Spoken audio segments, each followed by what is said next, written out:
자, 우리 다 같이 시편 23편 다 같이입니다.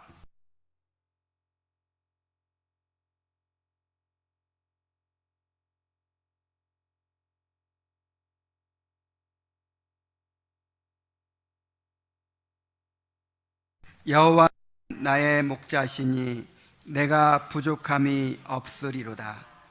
그가 나를 푸른 풀밭에 누이시며 쉴 만한 물가로 인도하시는도다. 내 영혼을 소생시키시고 자기 이름을 위하여 의의 길로 인도하시는도다. 내가 사망의 음침한 골짜기로 다닐지라도 해를 두려워하지 않을 것은 주께서 나와 함께 하심이라. 주의 지팡이와 막대기가 나를 안위하시나이다. 주께서 내 원수의 목전에서 내게 상을 차려 주시고 기름을 내 머리에 부으셨으니 내 잔이 넘치나이다. 내 평생의 선하심과 인자하심이 반드시 나를 따르리니 내가 여호와의 집에 영원히 살리로다. 아멘.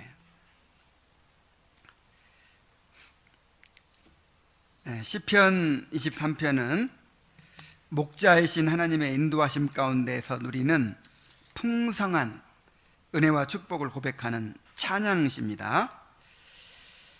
이 시는 다윗이 지은 시인데 어느 시기에 지었는지는 정확하게 알 수가 없습니다. 이 시 전반에 나타나는 평화로운 분위기로 봐서 다윗의 왕권이 안정되고 주변 나라들과의 전쟁도 끝나고 평화로운 시기가 왔을 때 다윗이 과거를 돌아보면서 하나님의 인도하심에 감사해서 지은 시다라고 보는 사람들도 있습니다. 그러나 또 사망의 음침한 골짜기라든지 원수의 목전에서와 같은 표현들, 그리고 여호와의 집에 영원히 거하고자 하는 이 소망을 피력하는 것으로 보아서 다윗이 고난에 처한 때, 특히 압살롬의 반역으로 예루살렘을 떠나서 유대 광야로 피신해 있을 때 지은 시다라고 보는 사람들이 있습니다. 후자의 의견이 다수예요. 저도 그냥 단순히 목가적인 그런 분위기의 시라기보다 이 고난 가운데서 지은 시다 이렇게 보고 싶어요. 그렇게 생각하면서 볼 때 더 마음에 이 시가 와 닿는 것 같아요. 이 시는 여호와를 목자로 그의 백성들을 양으로 비유하여 하나님의 돌보심과 인도하심이 얼마나 복된 것인지를 잘 표현해주고 있습니다. 사실은 오늘 전체를 다 설교하려고 했는데 준비하다가 보니까 이 시에 담겨있는 의미가 너무 풍성해서 앞으로 2번을 더 해야 될지 3번을 더 해야 할지 확실히는 잘 모르겠어요. 어쨌든 몇 차례에 걸쳐서 함께 살펴보도록 하겠습니다. 이 놀라운 시편을 통해서 우리의 목자 되신 주님의 인도를 따라가는 것이 얼마나 복된 삶인지를 잘 깨닫게 되시기를 바랍니다. 그런데 본문에 들어가기 전에 이 시를 잘 이해하기 위해서는 이 목자와 양이 어떤 것인지를 좀 알 필요가 있어요.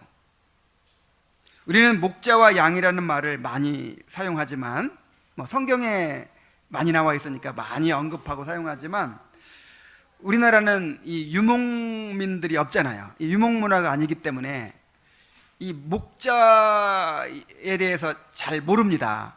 그냥 우리식으로 생각하는 것이죠. 양에 대해서도 잘 몰라요.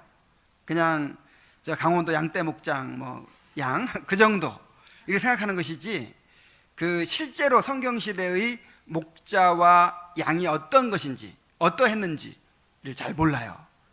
이것을 잘 알아야만 여호와는 나의 목자시니라고 할 때, 우리를 양이라고 할 때 어떤 의미로 말한 것인지 우리가 깨달을 수가 있습니다. 그래서 이 필립 켈러라고 하는 이 케냐 출신의 목사님이 계신데, 이분이 이 목자의 일을 했대요. 이 케냐도 좀 넓게 보면 중동 지방에 속하거든요. 근데 거기서 이 이스라엘과 비슷한 환경에서 목자 생활을 본인이 해봤대요. 양을 쳐봤대요.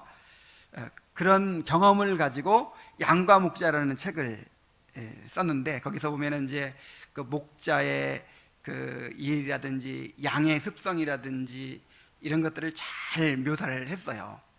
그래서 이제 그런 이 자료들을 참고해서 양, 이 성경에서 말하는 그 양이 어떤 것인지, 또 목자가 어떠한 사람인지 먼저 한번 살펴보도록 하겠습니다. 먼저 양에 대해서 한번 생각해 보죠. 왜 성경이 우리를 양으로 비유했을까요? 자, 이것 때문입니다. 다른 모든 동물들은 다 혼자 살아갈 수 있죠. 어떤 동물이든지 대부분 다 혼자 살아갑니다. 집에서 키운 개도요, 이렇게 이제 유기견이 되면 그냥 들개로 살아가더라고요. 들개로 막 사냥을 해가면서. 근데 이 세상에 있는 동물 중에서 스스로 살아갈 수 없고 반드시 목자를 필요로 하는 동물이 있어요. 그게 바로 양입니다. 하나님께서 처음부터 그 양을 그렇게 창조하셨을까요? 물론 그렇진 않았겠죠.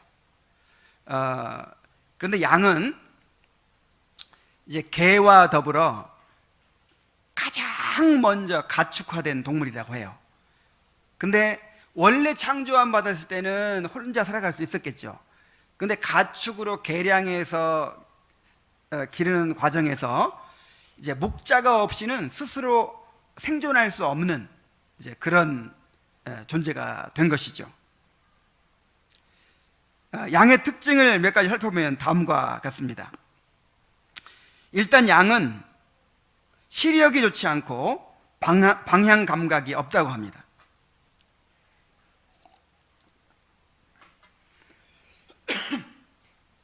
한 3m 정도 밖에 못 보는 지독한 근시래요. 그리고 방향 감각이 없어서 목자가 없으면 스스로 길을 찾지 못합니다. 자기 집을 찾아가지도 못하고 앞에 낭떠러지가 있는지 가시덤불이 있는지 구분하지를 못합니다. 그래서 맹수들이 쫓아와도 도망가지도 못하고 우왕좌왕 그렇게 하다가 잡혀먹는데요. 그래서 양은 목자가 없으면 살 수가 없습니다. 근데 염소는 다르죠. 염소는 양과는 달리 이 길을 잘 찾아다닌대요. 그래서 이제 어떤 경우는 이 목자들이 양을 키울 때 꼭 염소를 섞어서 키운답니다. 그러면 염소가 양의 인도자가 된대요. 여러분 옛날에 그 시튼 동물기 읽어보셨어요? 거기 보면 늑대왕 로보의 이야기가 나오죠. 이거 실화예요. 이거는 소설이 아니라 실제로 그 동물들의 그 실화를 기록한 책인데, 그 이제 늑대왕 로보가 기가 막히게 이제 머리가 좋은 늑대라서 이렇게 잡히지도 않은데 그 양떼를 습격을 하는 거예요. 늑대가 양떼를 습격해가지고 맨 먼저 양을 물어 죽이지 않고 양떼를 다 돌아다니면서 염소만 골라서 물어 죽여요. 염소를 다 죽이고 나니까 이제 인도자가 없잖아요.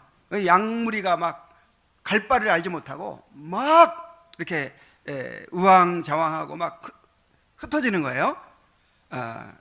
그때 이제 늑대들이 염소를 염소가 아니라 양들을 그냥 다 물어 죽였어요. 그런 이야기가 나올 정도로 이제 양들이 이렇게 방황하는 존재예요. 그래서 성경 이사야 53장 6절에 우리는 다 뭐 같아서? 양 같아서. 우리는 다 양 같아서 그릇 행하여 각기 제 길로 갔거늘 그러잖아요. 왜 하나님께서 우리를 양으로 비유하셨을까요? 양이 방향 감각이 없어서 길을 찾지 못하고 방황하듯이 우리 인간은 우리의 목자 되신 하나님이 없으면 방황할 수밖에 없어요. 하나님을 알지 못하는 모든 사람들이 다 방황하며 삽니다. 목적을 잃어버리고 의미를 잃어버리고 다 방황하며 살아요. 자, 양의 특징 또 한 가지는 길을 찾지 못하기 때문에 스스로 먹이를 구하지 못해요. 우리가 이제 무슨 목자와 양에 대한 그림 같은 걸 보면은 아주 푸른 풀밭에 시냇물이 흐르고 목자가 양을 데리고 막 이렇게 이런 거 아니에요. 이런 거 아니고 제가 가봤잖아요. 그런 좋은 땅에는요 양을 안 키웁니다. 왜 그럴까요? 그런데 곡식을 심지 무슨 거기다 양을 키우겠어요. 양을 키우는 데는 어디냐면 우리가 볼 때는요 완전히 황무지예요. 완전히 험준한 막 그런 시뻘건 그런 흙밖에 없는 그런 황무지 사막 같은데 그런 데서 양을 키우더라고요. 그래서 이 푸른 풀밭이 아무데나 없어요. 뭐 건기도 있고 우기도 있고 그래가지고 이제 우기 때 풀이 막 조금 났다가 건기가 되면 싹 말라버리는데 이제 그런 걸 막 뜯어먹고 살아요. 그리고 그것도 아무데나 있는 게 아니야. 그러니까 목자가 그 험한 데를 이제 양들을 이끌고 다녀야 돼요. 그리고 이제 푸른 풀밭을 찾아서 이렇게 이제 먹이도록 해도 이 양들은 미련해 가지고요 그 자리에서만 계속 풀을 뜯어먹는데요. 그래야 다니 뿌리까지 다 파먹어 버린대요. 그러면 이제 이 초지를 굉장히 목자들은 아끼는데 이제 황폐화되고 나중에는 이제 풀이 안 나버리잖아요. 그리고 양이 병이 걸리게 된대요. 그래서 또 옮겨줘야 된대요. 조금 먹으면 이렇게 또 데리고 또 다른 데로 옮겨줘야 된대요.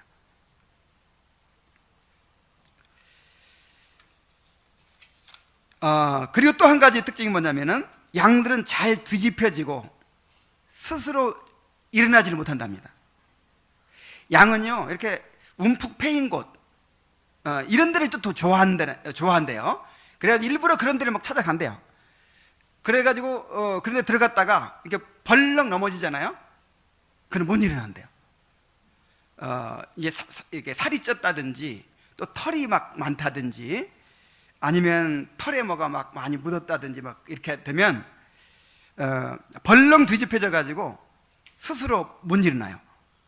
목자가 발견하고 다시 뒤집어 주기 전까지는 이제 스스로 못 일어나기 때문에 이러다가 목자가 못 발견하면 어떻게 되죠? 죽는 거예요. 그래서 맹수가 이제 잡아먹는 거죠.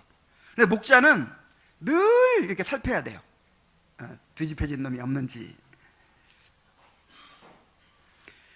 양에게는 자신을 방어할 수 있는 수단이 전혀 없습니다. 날카로운 이빨도 없고 강한 뿔도 없고 도망갈 수 있는 빠르고 긴 다리도 없습니다. 덩치가 커서 위협이 되지도 못합니다. 그래서 막 수백 마리 수천 마리 되는 양무리에 이리 한 마리만 딱 들어와도요 그냥 우왕좌왕 막 이리 몰리고 저리 몰리고 하다가 압사되는 경우가 많대요.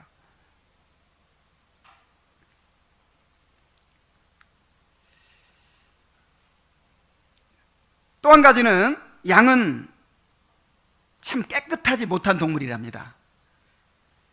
양이 하얗기 때문에 깨끗할 것 같죠. 오히려 털이 많고 하얗기 때문에 오물이 쉽게 묻어요. 그리고 진흙이나 이런 오물이 묻고 쉽게 더럽혀지고, 어떤 가시나, 우리가 막 이게 푸른숲에 막 다니다 보면 막 달라붙는 것들이 있죠. 이렇게 도둑놈 풀 이런 거, 이제 오만 그런 잡풀들이 막 달라붙잖아요. 그러면 이런 걸 양은 스스로 털어내지를 못한대요. 이 오물이 묻은 걸 스스로 씻어내지도 못하고, 그래서 이제 이런 것들이 묻어가지고 양이 또 병이 걸린다든지, 그 다음에 이제 제대로 움직이지 못한다든지 하기 때문에 목자가 이런 것들도 일일이 다 털어내줘야 된대요. 양은요 스스로 털갈이도 못해요. 이 개나 이런 걸 보면 스스로 털갈이를 해가지고 털을 이렇게 이제 자동으로 자기 스스로 관리를 하잖아요. 근데 양은 털을 깎아주지 않으면 한없이 길러놔요. 한없이. 그래서 나는 이제 호주 같은 데서 양 많이 키우는 데서 양털 깎기 행사 같은 걸 하잖아요. 그래서 털을 싹 깎아버리고 이렇게 알몸뚱이만 남아서, 야 진짜 동물학대다 이건, 그렇게 생각했는데 반대예요. 털을 안 깎아주는 걸 동물학대로 여긴답니다. 왜냐면 안 깎아주면 죽어요. 한없이 털이 막 자라나가지고 제대로 막 걷지도 못하고 넘어지면 일어나지도 못하고 그래서 죽어요. 그래서 털을 꼭 이렇게 깎아줘야 된다는 거예요. 자, 이렇게 양은 더럽혀지기 쉬운 존재라고 했죠. 그리고 여러분, 양이 온순하고 성격이 좋을 것 같죠? 그러면 왜 양에게 비유했겠습니까?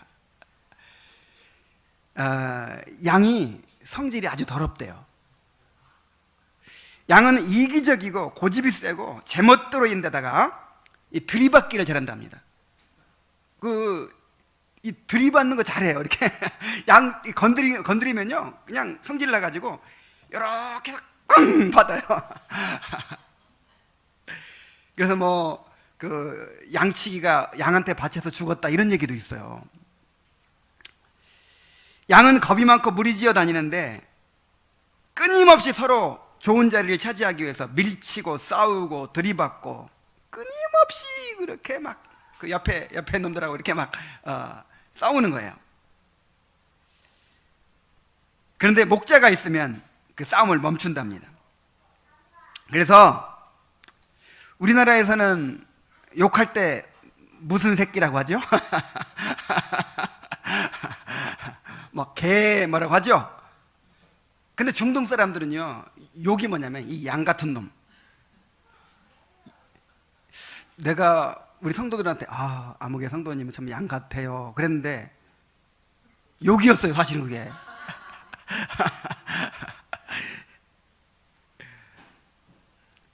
생각이 모자라고 고집 세고 남의 말에 귀 기울일지 모르는 이런 사람들, 꽉 막힌 사람들, 이런 사람들을 양 같은 사람 이렇게 부르는데 이게 굉장히 큰 욕이래요. 그러니까 우리 생각하는 양하고 달라요. 우리가 생각하는 양하고 실제로 가보면요 정말 꾀돼지하고 더러워요. 하얗지도 않아. 이렇게 완전히 거의 시커매요. 회색, 아주 짙은 회색이에요. 그런데 한 가지 장점이 있어요. 한 가지 장점, 양에게. 양은 청각이 발달해 있고 목자의 음성을 잘 알아듣는다고 합니다. 양 한 마리 한 마리에 다 이름이 있대요. 수백 마리 양들이라도요 한 마리 한 마리가 다 이름이 있어서 이름을 부르면 그 양이 딱 따라온대요. 그래서 목자의 음성을 알아가지고 다른 사람이 부르면 안 가고 자기 목자가 부르면 와요. 그래서 예수님께서 양은 목자의 음성을 듣는다 그렇게 말씀하신 것이죠. 자, 양에게는 이러한 특징들이 있기 때문에 성경에서 우리를 양으로 비유한 것입니다. 양이 목자 없이는 살 수 없는 것처럼 우리는 주님의 은혜가 아니면 한시도 살 수 없는 철저하게 부패하고 무능한 죄인들입니다. 우리는 스스로 바른 길을 찾지 못합니다. 스스로 영혼의 만족을 얻을 수 없습니다. 스스로 자신을 지킬 수 없습니다. 스스로 우리 죄에서 벗어날 수 없습니다. 우리는 자주 넘어지지만 스스로 일어날 수가 없습니다. 우리는 완악하고 고집세고 제멋대로 행하는 습성이 있어요. 그래서 목자 되신 주님이 우리를 인도해 주셔야만 합니다. 주님이 우리를 먹여주시고, 주님이 우리를 지켜주시고, 주님이 우리를 깨끗하게 해주시고, 주님이 우리를 일으켜주시고, 주님이 우리를 바로잡아 주셔야만 합니다. 그래서 주님이 우리의 목자 되심에 대해서 잘 알기 위해서는 그 양이 어떤 존재인지, 그 양이 가리키는 우리 자신이 어떤 존재인지를 잘 알아야 돼요. 칼빈은 하나님을 아는 지식은 자신을 아는 지식과 서로 연결되어 있다 그랬죠. 나를 모르면요, 하나님을 몰라요. 여러분, 양이 하얗고 깨끗하고 온순하고 선하고 뭐 이렇게 아주 그냥 양에 대한 환상을 가지고 있는 것처럼 우리 자신에 대한 환상을 가지고 있어요. 내 안에 뭐 선한 것이 있는 것처럼, 내가 무슨 중립적인 존재가 돼서 그냥 주님이 인도하시면 내가 인도하는 쪽으로 갈 수 있는 그런 사람인 것처럼 그렇게 자신에 대해서 오해하고 있으니까 주님의 구속의 은혜를 깨닫지 못하는 거예요. 복음을 깨닫지 못하는 거예요. 우리가 지금 주님께서 우리의 목자가 되신다는 사실에 대해서 배우려고 합니다. 주님께서 우리의 목자가 되신다는 사실을 잘 알기 위해서는 먼저 뭘 알아야 돼요? 양인 우리가 어떤 존재인지, 얼마나 패역한 존재이고, 얼마나 자기에게로 굽은 존재이고, 얼마나 고집세고 완악하고, 얼마나 부패하고, 얼마나 무능하고 무력한 존재인지를 철저하게 깨달으시기 바랍니다. 이제 다음으로 목자에 대해서 한번 생각해 봅시다. 성경시대의 목자의 삶이 어떠했을까요? 우리가 아브라함이나 이삭이나 야곱의 생애를 배우면서 어느 정도 이제 목자가 어떤 삶인지에 대해서 좀 이렇게 듣기는 하지만, 그래도 우리에게는 목자에 대한 환상이 있습니다. 성경의 위대한 인물들이 목자였기 때문에, 심지어 하나님을 목자라고 비유하기 때문에 목자가 좀 뭔가 그럴듯한 그런 존재인지 알아요. 아주 목자에 대해서 좋은 이미지를 가지고 있습니다. 그래서 목자의 모습을 그린 그림들을 보면 목자가 아주 그냥 의젓한 목자가 한가하게 양들을 데리고 지팡이를 짚고 이렇게 초원을 거니는 모습이 무척 평화로워 보이기만 합니다. 자, 그러나 실제로 중동 지역의 목자는 가장 천한 직업이었다고 합니다. 지금도 그래요. 지금도 가장 어렵고 더럽고 힘든 3D 직종이 목자예요. 요즘 텔레비전에 나오는 극한 직업 있죠. 극한 직업. 이 목자야말로 극한 직업 가운데 하나예요. 왜 그렇죠? 양들이 어떤 존재인지 알면 답이 나오죠. 양들은 목자가 없으면 스스로 아무것도 할 수 없기 때문에 아주 손이 많이 갑니다. 벌레 하나까지 다 잡아줘요. 나중에 이제 이 본문 강의할 때 다 나오겠지만 이 벌레 하나까지 다 잡아줘야 돼요.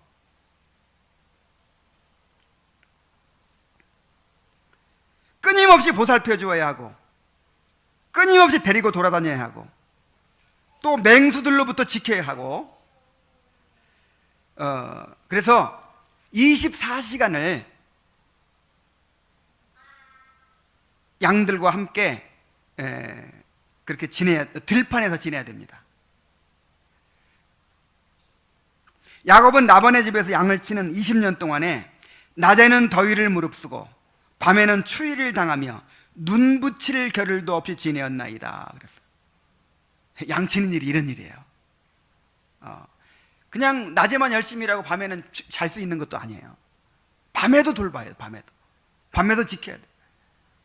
그래서 낮에 더위를 무릅쓰고 밤에는 추위를 무릅쓰고 눈 붙일 겨를 없이 그렇게 살아가는 것이 목자예요.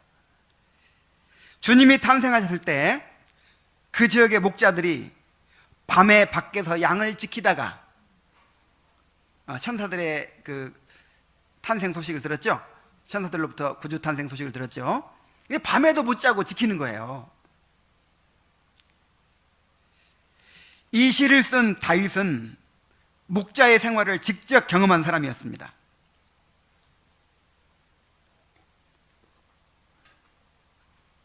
다윗의 아버지 이새에게는 이 8형제가 있었어요. 그런데 막내인 다윗에게 양을 맡겨서 일찍부터 들판으로 내보내버렸어요. 사무엘이 하나님의 명을 받아서 왕을 선택하기 위해서 이새와 그의 아들들을 제사에 청했습니다. 그래서 큰아들부터 7째 아들까지 다 사무엘 앞으로 지나가게 하는데, 하나님이 큰아들도 아니다, 둘째 아들도 아니다, 셋째 아들 다 아들도 아니다, 다 거절하시는 거예요. 그래서 7째 아들까지 다 지나가고 난 다음에 이새한테 물었어요. 또 아들이 더 이상 없습니까? 그래서 이새가 뭐라고 말하냐면, 아직 말째가 남았는데 그가 양을 지키나이다 그랬어요. 그러니까 들에서 양이나 치고 있는 아이가 하나 있긴 한데 뭐 볼 것도 없습니다, 그런 뜻이에요. 그러니까 아들들을 다 제사에 청하라고 했죠. 그럼 다윗도 오라고 해야 할 거 아니에요. 그럼 다윗은 아예 그냥 제껴놨어요. 그러니까 다윗은 한마디로 집에서 내놓은 자식이었어요. 그러니까 우리식으로 하면 좀 집안에서 좀 똑똑하고 괜찮은 아들이다 그러면 뭐 공부도 시키고 뭐 하고, 그냥 뭐 별별 일도 없고 그런 자식이다 그러면 그냥 양하고 묶어가지고 들판에 그냥 던져버리는 거예요. 그래서 나중에 다윗이 이런 고백을 하죠. 내 부모는 나를 버렸으나 여호와는 나를 영접하시리이다. 부모가 자기를 버렸대요. 근데 언제 버린 적이 없거든요. 나중에 장성에서는 다윗이 부모를 모셨죠. 그 골리앗 쓰러뜨린 이후로는 모셨기 때문에. 그럼 언제 버렸겠어요? 이 경험을 말했던 것으로 보입니다. 그러나 다윗은 자신의 양떼를 사랑하여 모든 정성을 다해서 양을 돌보았습니다. 사자나 곰이 해치려 할 때 목숨을 걸고 싸워서 양을 지킬 정도였습니다. 그러므로 다윗이 여호와는 나의 목자시니 라고 했을 때 바로 자신의 이런 경험을 배경으로 말한 것입니다. 목자가 양을 돌보는 것처럼 하나님은 이렇게 불철주야 쉬지도 않으시고 주무시지도 않으시면서 자기를 먹이시고 돌보시고 지키시고 인도하신다는 것을 고백한 것입니다. 그런데 다윗의 이 고백에 화답이라도 하듯이 예수님이 이 땅에 오셔서 이렇게 선언하십니다. 나는 선한 목자라.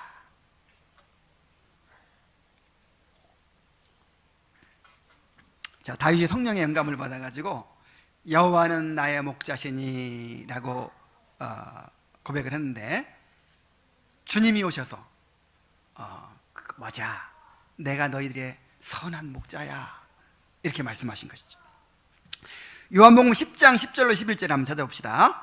요한복음 10장 10절로 11절입니다.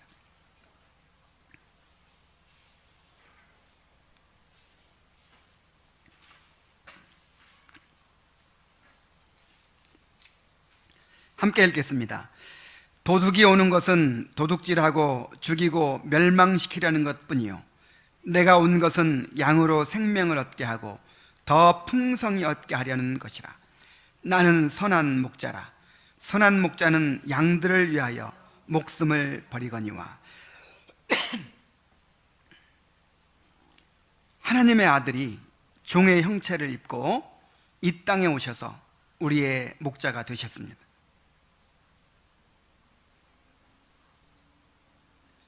예수님은 자신의 양인 우리가 풍성한 생명을 얻게 하시려고 자기 목숨을 내어 주셨습니다. 그러므로 여호와는 나의 목자시니 라고 하는 고백은 성자 하나님의 엄청난 헌신과 희생이 있었기 때문에 가능해진 고백입니다. 시편을 연구하는 사람들은 이 시편이 배열된 순서도 아주 중요하다고 합니다. 시편 22편부터 24편은 모두 메시아에 대한 예언이에요. 물론 시편의 대부분이 다 메시아에 대한 예언과 관련이 있지만 아주 직접적인 예언입니다. 이 세 개의 시편이 서로 연결되어 있어요. 22편은 주님의 십자가의 고난을 예언한 것이고, 또 24편은 주님의 영광스러운 승천을 예언한 것입니다. 그 가운데 23편이 있어요. 23편은 주님께서 우리의 목자가 되심을 이제 예언한 내용이죠. 그런데 주님께서 우리 목자가 되시기 위해서 시편 23편이 있기 위해서 시편 22편이 있었던 거예요. 자, 시편 22편에서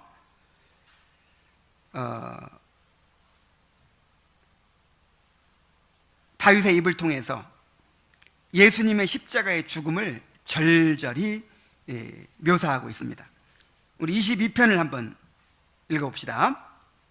자, 우선 1절을 한번 같이 읽어봅시다. 내 하나님이여, 내 하나님이여, 어찌하여 나를 버리셨나이까? 어찌 나를 멀리하여 돕지 아니하시오며 내 신음소리를 듣지 아니하시나이까? 자, 이 고백을 어디서 한 것이죠? 십자가에서. 나의 하나님, 나의 하나님, 어찌하여 나를 버리셨나이까? 그 다음에 6절부터 또 봅니다. 9절까지. 나는 벌레요 사람이 아니라 사람의 비방거리요 백성의 조롱거리니이다. 나를 보는 자는 다 나를 비웃으며 입술을 비죽거리고 머리를 흔들며 말하되 그가 여호와께 의탁하니 구원하실 걸, 그는 기뻐하시니 건지실 걸 하나이다. 오직 주께서 나를 모태에서 나오게 하시고, 그 예수님께 십자가에 달리셨을 때 이 예루살렘의 종교 지도자들과 로마 군병들과 유대인들이 이렇게 십자가에 달린 주님을 조롱하고 저주하고 했었죠. 또 14절을 보세요. 14절부터 18절. 나는 물같이 쏟아졌으며 내 모든 뼈는 어그러졌으며 내 마음은 밀랍 같아서 내 속에서 녹았으며 내 힘이 말라 질그릇 조각 같고 내 혀가 입천장에 붙었나이다. 주께서 또 나를 죽음의 진토 속에 두셨나이다. 개들이 나를 에워쌌으며 악한 무리가 나를 둘러 내 수족을 찔렀나이다. 내가 내 모든 뼈를 셀 수 있나이다. 그들이 나를 주목하여 보고 내 겉옷을 나누며 속옷을 제비 뽑나이다. 그 십자가 아래에서 있었던 일들을 그대로 다 보여주고 있죠. 예수님께서 우리의 목자가 되시는 것은 그냥 되신 것이 아닙니다. 거룩하신 하나님이 육신을 입고 이 땅에 오셔서 우리 죄에 대한 하나님의 무서운 저주와 진노를 담당하시고 처참하게 죽으심으로써 우리의 구속을 이루시고 우리의 목자가 되신 것입니다. 우리가 여호와는 나의 목자시니 라고 고백할 수 있도록 하기 위해서 예수님이 자기 목숨을 내어주신 것입니다. 예수님은 자기 목숨을 버려 구원한 우리를 결코 버리지 않으십니다. 세상 끝날까지 우리와 함께 하시고 우리를 영광의 천국으로 인도해 주십니다. 예수님이 우리의 목자가 되신다는 사실이 얼마나 놀라운 특권인지, 그리고 그 특권을 누리게 하시기 위해서 예수님께서 어떠한 희생을 치르셨는지 깊이 깨닫게 되시기를 바랍니다. 그러니까 이 여호와는, 이 시편 23편은 이 시편의 진주라고 불리워요. 그래서 가장 많은 사람들이 애송하고 특히 불신자들까지 좋아합니다. 미국 영화들 보면 장례식 때 꼭 이 시편 23편 어떤 목사 나와가지고 이렇게 싹 이렇게 암송을 하죠. 그냥 이렇게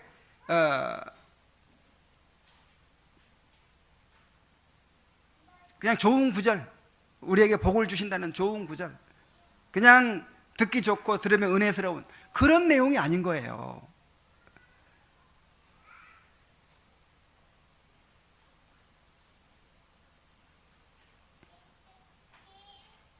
여호와께서 우리의 목자가 되시기 위해서 자기를 우리에게 내어주신 것입니다.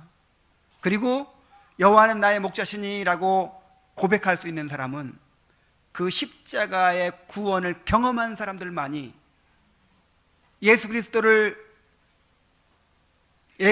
자신을 양처럼, 양의 목자에게 의탁하는 것처럼 온전히 의탁한 사람들만이 고백할 수 있는 그런 고백인 것입니다.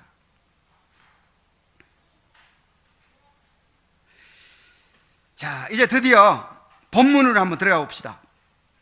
자, 오늘은 1절까지만 살펴보려고 해요. 자, 1절을 다 같이 한번 읽어봅시다.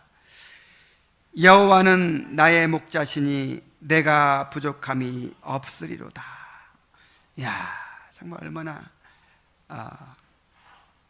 기가 막힌 말씀입니까? 여호와는 나의 목자시니, 그냥 여기까지만 얘기해도 여호와는 나의 목자시니, 대통령이 우리 아버지야, 뭐 해보세요. 그럼 뭐 더 이상 무슨 다른 얘기가 필요하겠어요. 여호와는 나의 목자시니.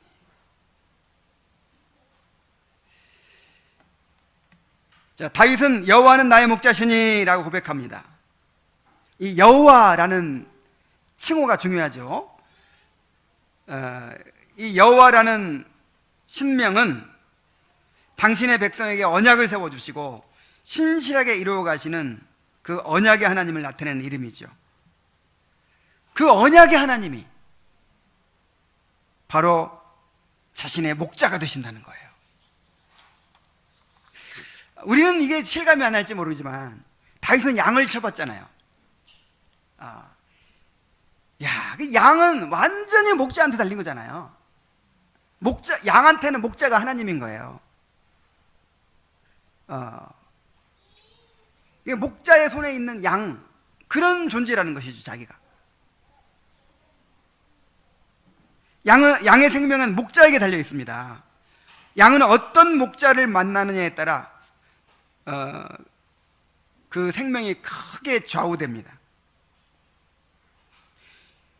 게으른 목자, 양을 사랑하지 않는 목자, 능력 없는 목자, 이런 목자도 있겠죠. 이런 목자는 양의 모습이 다르대요. 우리도 그렇잖아요. 이렇게 가축을 기르더라도, 다른 가축을 기르더라도 그 상태를 보면 알잖아요. 미리미리 이 털을 소를 키우는 사람 봐도 털을 늘 긁어주고 벌레를 잡아주고 이렇게 좀 힘이 없는 것 같다 싶으면 심지어 산낙지를 먹이고 이렇게 정성껏 돌보는 그런 짐승은 막 빛깔도 좋고 막 살도 찌고 좋은데, 게으른 사람, 아주 게으른 사람, 능력 없는 사람, 또 애정이 없는 그런 사람이 짐승을 키우면요 꼭 죽어요. 개도 자라다 꼭 죽고 이렇게 삐쭉 말리고 그러거든요. 근데 양도 똑같대요. 굉장히 민감하게 그게 나타난대요. 그래서 이 필립 켈러라는 사람도 어떤 이웃집 양을 봤는데 완전히 피골이 상접하고 그냥 몸은 더럽기가 한량이 없고 그냥 아주 그냥 불쌍해서 볼 수가 없더래요. 그리고 자기 그 양떼 있는 데까지 몇 마리가 와가지고 이렇게 이제 쓰러져 있길래 그거를 수레에다 실어가지고 그냥 그 집 주인한테 갖다 줬더니 그냥 칼을 쓱 꺼내더니 바로 그냥 찔러 죽이더래요. 전혀 그 양한테 애정이 없는 그런 목자들도 있다는 거예요. 특히 싹꾼들, 돈 받고 일하는 사람들. 그런데 이제 양이 이렇게 목자를 알아보고 또 이름도 다 알고 하기 때문에 그렇게 양한테 애정을 가진답니다. 어떤 우리가 집에서 막 개를 기른다든지 그런 반려동물을 막 이렇게까지 얘기하잖아요. 그런 것처럼 그 양한테 애정을 가진대요. 그래서 양 한 마리를 찾기 위해서 그렇게 헤매는 것이고, 사자와 곰과 싸우는 이유가 바로 그거거든요. 그래서 목자가 어떤 사람이냐에 따라서 양의 운명이 달려있는데, 누가 우리의 목자다? 전능하신 여호와께서 우리의 목자시다. 나의 목자시다. 전능하신 여호와 하나님이 우리의 목자가 되시는데 무슨 부족함이 있겠습니까? 여호와가 나의 목자시다 라는 선언 속에 모든 것이 다 들어있는 거예요. 다윗처럼 이러한 확신을 가지고, 이러한 믿음을 가지고 여호와는 나의 목자시니 라고 고백할 수 있는 여러분들이 되시기 바랍니다. 자, 여호와는 나의 목자시니, 그러면 당연히 그 다음에 어떤 말이 나오겠어요? 내가 부족함이 없으리로다, 이 말이 나올 수밖에 없죠. 여기서 없으리로다 라는 말을 가리키는 히브리어 동사가 로라는 말인데, 강한 부정을 나타내는 말입니다. 결코 부족함이 없을 것이라는 거예요. 부족함이 있을 리가 없다는 거예요. 여호와가 나의 목자시라면 부족함이 있을 리가 있어요, 없어요? 없어요. 말이 안 된다, 말이 안 돼. 여러분, 하나님이 여러분의 목자인 거 틀림없습니까? 그는 부족함이 있겠어요, 없겠어요? 없습니다. 결코 없습니다. 그리고 이게 미완료인데, 여기서 히브리어 동사에서 미완료는 계속 또 반복을 나타내요. 그러니까 지금 뭐 일이 잘 됐을 때만 부족함이 없는 게 아니라 영원히 어떤 상황에서도 부족함이 없다라는 뜻입니다. 자, 여호와가 나의 목자가 되시기 때문에 우리한테는 부족함이 없습니다. 과거에도 부족함이 없었고, 현재도 없고, 미래에도 없을 것입니다. 영원히 부족함이 없을 것입니다. 우리는 하나님이 광야에서 이스라엘 백성을 인도하신 역사를 통해서 그 사실을 확인할 수 있습니다. 신명기 2장 7절 말씀 한번 찾아보겠습니다.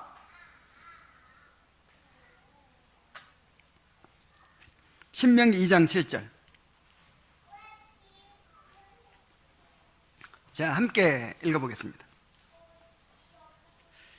내 하나님 여호와가 너희 하는 모든 일에 내게 복을 주고 내가 이 큰 광야에 두루 행함을 알고 내 하나님 여호와가 이 40년 동안을 너와 함께 하였으므로 내게 부족함이 없었느니라 하셨다라. 자, 이스라엘 백성들이 이제 출애굽을 해가지고 광야 40년간 광야 생활을 하는데, 하나님이 함께 40년간을 함께하여 모든 것을 책임져 주시고 목자의 역할을 해주심으로 뭐가 없었다? 부족함이 없었다. 이스라엘 백성들은 비록 광야에서 살았지만 결코 부족함이 없었어요. 낮에는 구름 기둥으로 뜨거운 햇볕을 막아주시고 밤에는 불 기둥으로 그들을 추위에서 지켜주셨습니다. 아침마다 하늘에서 만나를 내려 먹게 하시고 반석에서는 생수가 흘러나오게 하심으로 목마르지 않게 하셨습니다. 광야 40년을 지나는 동안 옷이 헤어지지 않았어요. 신발이 닳지 않았어요. 그 광야에는 불뱀과 전갈이 우글우글 되는데 하나님께서 이 불뱀과 전갈이 해하지 못하도록 지켜주셨어요. 그리고 광야에는 호전적인 유목민들이 많습니다. 그래서 막 이 약탈을 하거든요. 근데 이 아말렉 족속과 같은 그런 호전적인 유목민들로부터 이 이스라엘 백성들을 지켜주셨어요. 그 발람의 이야기를 통해서 알 수 있듯이, 자, 발람의 이 모압 왕 발락이 발람을 매수해 가지고 이스라엘 백성들을 저주하게 만들고 막 이런 사건이 기록되어 있죠, 민수기에. 근데 이스라엘 백성 그 사실을 알아요, 몰라요? 모르죠. 이스라엘 백성들이 모르는 사이에 그 일이 다 일어난 거예요. 그러니까 이스라엘 백성들은 인식하지 못하고 있는 사이에 온갖 위험으로부터 지켜주시고 막아주시고 한 거예요. 그러니까 그 아이들 그 짐승들까지 다 데리고 한 200만 명이 그렇게 광야 생활을 하는데 누구도 건드리지 못했던 거죠. 그들은 광야에서 매일매일을 이렇게 하나님의 임재와 역사하심을 경험하면서 살았습니다. 그런데 여러분, 이 이스라엘 백성의 광야 생활 모습은요, 지금 우리의 모습을 보여주는 거울이에요. 우리가 이 광야 같은 세상을 지금 순례자로 살아가고 있습니다. 그런데 하나님께서 이스라엘 백성이 함께 하셨던 것처럼 그렇게 지금 우리와 함께 하고 계신 거예요. 우리한테는 불기둥 구름기둥도 없는데, 여러분, 불기둥 구름기둥이 더 좋은 거예요? 아니면 이렇게 하나님의 말씀으로 우리에게 선포해 주시는 게 더 좋은 거예요? 그건 다 모형이라니까요, 모형.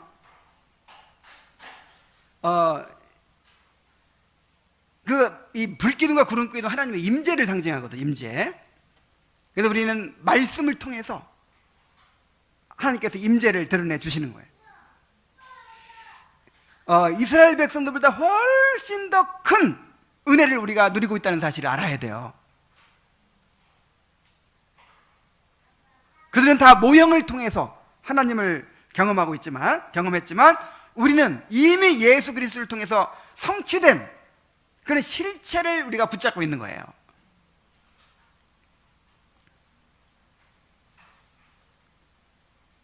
하나님은 우리에게 필요한 모든 것들을 풍성하게 공급해주고 계십니다. 우리를 무서운 재앙으로부터 지켜주고 계십니다. 특별히 여기서 부족함이 없다는 말은 우리의 모든 물질적 필요를, 육신의 필요를 채워주신다는 것만이 아니라 우리 영혼의 소원을 만족해 주신다는 의미입니다. 우리에게는 그렇게 이제 성취가 되는 것이죠. 하나님은 우리와 언약을 맺으시고 하나님 자신을 상급으로 누리게 해주셨습니다. 지금은 우리가 믿음으로 하나님을 누리지만 장차 그리스도 안에서 삼위 하나님의 영광에 실제로 참여하게 될 것입니다. 자, 이렇게 하나님의 인도하심을 따라서 살아가고 있는데 우리에게 무슨 부족함이 있겠습니까? 자, 부족함이 있습니까? 없습니까?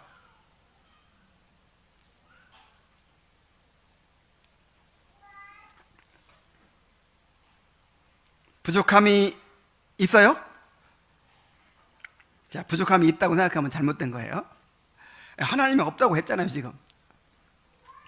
자, 여러분, 부족함이 느껴지죠? 아니, 우리 교회만 봐도 우리 교회 예배당도 없어가지고 지금 이렇게 맨날 달달이 지금 월세를 주고 있고, 예배당이라도 하나 있었으면 좋겠고, 뭐 없는 거 투성이죠. 근데 뭐가 부족함이 없어요. 우리 집도 좋은 아파트라도 하나 있으면 좋겠는데, 차도 좀 새 차가 있으면 좋겠는데 어? 뭐 이것도 없고 저것도 없고 부족한 게 있어요, 없어요? 자, 부족한 게 많이 이제 느껴질 수도 있어요. 그런데 여러분, 그 부족함이 없었다라고 주님께서 선언하신 그 이스라엘 백성들이 부족함을 느꼈을까요, 안 느꼈을까요? 느꼈어요. 불기둥 구름기둥, 낮에는 아침마다 만나러 먹이시고 생수의 반석이 나고, 우와, 이거 부족함이 없다 그랬을까요? 아이고, 고기가 없어. 애굽에서 먹던 고기가 없어. 부추와 파와 마늘이 없어. 맨날 40년간 한 옷 하나만 입고 있으니 이거 지겨워. 신발, 새로 나이키 신발 사 신어야 되는데 40년간 그 신발만 신고 있어. 끊임없이 원망하고 불평하는 거야. 늘 부족하다고 원망하는 거야.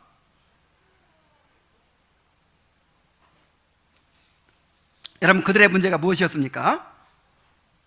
여러분, 그들의 문제는요, 실제로 무엇이 부족해서가 아니었어요. 여러분, 이 땅에서는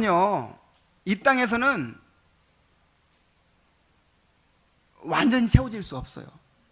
도대체 얼만큼 채워주면 완전할 수 있을까요? 안 부족하다고 할 수 있을까요? 여러분, 우리가 하나님 상태까지 가기 전까지는요, 항상 부족한 거예요. 항상. 광야는 그들이 정착할 곳이 아니었습니다. 광야는 단지 지나가는 곳이었고, 그들이 하나님의 백성으로서 훈련을 받는 곳이었습니다. 그들에게 주어진 기업은 가나안 땅이었어요. 그러므로 광야에서 모든 것을 얻고 누리려고 할 것이 아니라 가나안 땅을 바라보면서 광야에서는 하나님을 알아가는 것이 그들의 목적이었어요. 그래서 하나님을 알아가는 삶을 살았다면, 하나님께 대한 믿음이 있었다면요, 부족함이 없는 거예요. 하나님께서 가장 알맞은 환경으로 그들을 인도하신 거예요. 하나님께서 그들에게 최선의 환경으로 인도하셔서 그들을 가나안 땅으로 인도해 가고 계시는 거예요. 뭐가 부족합니까? 그들의 문제는 바로 고기가 없어서가 아니라니까요. 집이 없어서가 아니고, 우물이 없어서가 아니고, 하나님을 알지 못하는 것이요, 하나님께 대한 믿음이 없는 것이었습니다. 만약에 그들에게 하나님께 대한 믿음이 있었다면 날마다 하나님의 손길을 느끼면서 감사했을 거예요. 아니, 날마다 기적이잖아요. 날마다. 우리도 마찬가지입니다. 우리는 놀라운 은혜를 누리며 살고 있습니다. 우리에게 부어주시는 하나님의 은혜를 생각하면 날마다 감사가 넘칠 수밖에 없습니다. 그런데 왜 하나님의 은혜에 감사하지 못하고 늘 부족감을 느끼면서 원망하고 불평하며 살고 있습니까? 이것은 실제로 무엇이 부족해서가 아니라니까요. 얼만큼 채워주면 그러면 만족하겠어요? 이 땅에서는요, 결국 늙고 죽어요.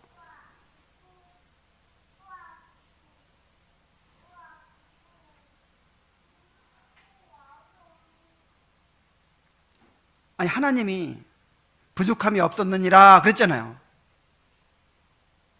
심지어 바울한테도요, 내 은혜가 내게 족하도다 그랬잖아요. 바울이 어떤 상태에서 족하다 그랬어요? 호텔에서 그냥 막 좋은 데서 잠을 자면서 뭐 호화로운 식사를 하면서 그러고 있을 때 내 은혜가 내게 족하도다 그랬어요? 육체의 가시로 그냥 죽을 고생을 하고 있는데 내 은혜가 내게 족하도다 그러셨어요. 바울은 그거를 받아들였어요. 아, 그렇구나. 하나님의 은혜가 내게 충분하구나. 아, 나한테 부족함이 없구나. 그리고는 오히려 자기가 원망하고 불평하던 것을 오히려 감사로 바꿨어요. 이러므로 내가 크게 기뻐함으로 나의 여러 약한 것들에 대하여 자랑하리니 이는 내가 약할 그때 곧 강함이라.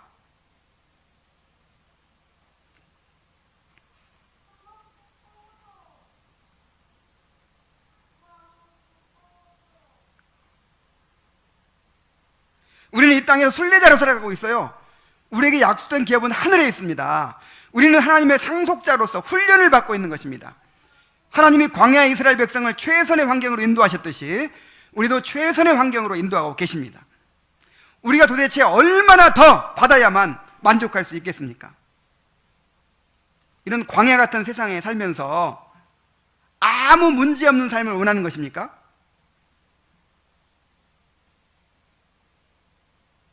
우리가 하나님이 주신 것으로 만족할 줄 모르면 아무리 가져도 절대로 만족할 수 없어요. 여러분, 중요한 포인트가 한 가지 있어요. 여호와는 나의 목자시니 내가 부족함이 없으리로다 라고 할 때요, 꼭 푸른 초장 때문에, 잔잔한 물가 때문에 이런 고백이 나오는 게 아닌 거예요. 양들이 필요로 하는 것은 목자 자신입니다. 양들은요, 아무리 푸른 초장이 있고 잔잔한 물가에 있어도요, 목자가 없으면 불안해가지고 풀도 못 먹고 물도 못 마신대요. 그런데 사망의 음침한 골짜기로 다닐지라도 목자가 함께 있으면요, 안심한다는 거예요. 이와 같이 하나님 자신이 우리의 방패요 상급이라고 말씀하십니다. 하나님이 주시는 축복이 아니라 하나님 자신이 우리 영혼의 만족이 되는 것입니다. 하나님 자신을 바라보고 하나님 자신으로 만족하는 사람이 되어야 돼요. 하나님 자신을 상급으로 삼고 위로로 삼는 사람은 어떤 환경에서도 만족하고 감사하는 삶을 살지만, 하나님을 떠나서는 아무리 많은 것을 소유해도 만족할 수 없는 것입니다. 그래서 칼빈은 이런 말을 했어요.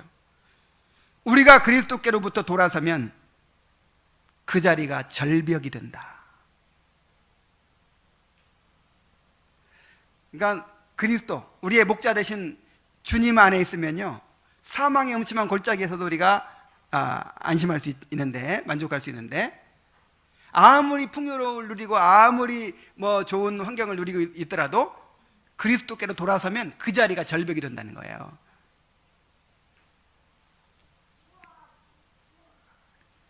여러분, 주님의 양들이 어떤 사람들입니까?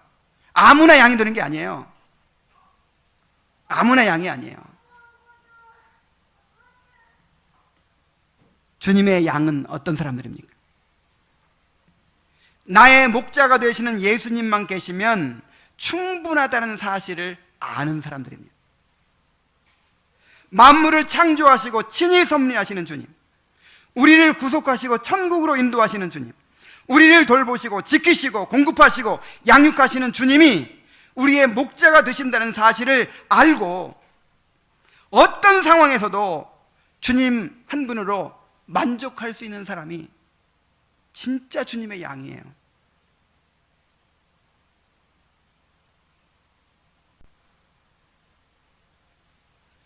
이제 한 3주 동안 이 23편을 통해서 주님이 우리의 목자가 되신다는 사실에 대해서 살펴볼 텐데, 이 말씀들을 다 암송하고 있죠? 아직 암송하지 못하신 분들은 암송을 하세요. 암송을 하시면서 한 주간 동안 여호와는 나의 목자시니, 이 전능하신 여호와 하나님이 나의 목자가 된다고 하는 사실을 깊이 묵상하시기 바랍니다. 그러면 내가 부족함이 없도다라는 고백이 저절로 나오게 될 것입니다. 기도하겠습니다.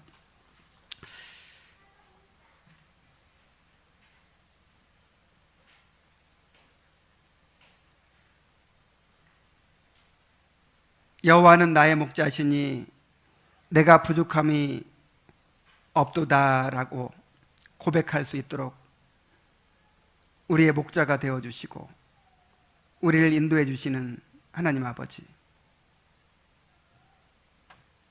참으로 우리가 여호와께서 우리의 목자가 되심을 더 깊이 깨닫고 누리기를 원합니다.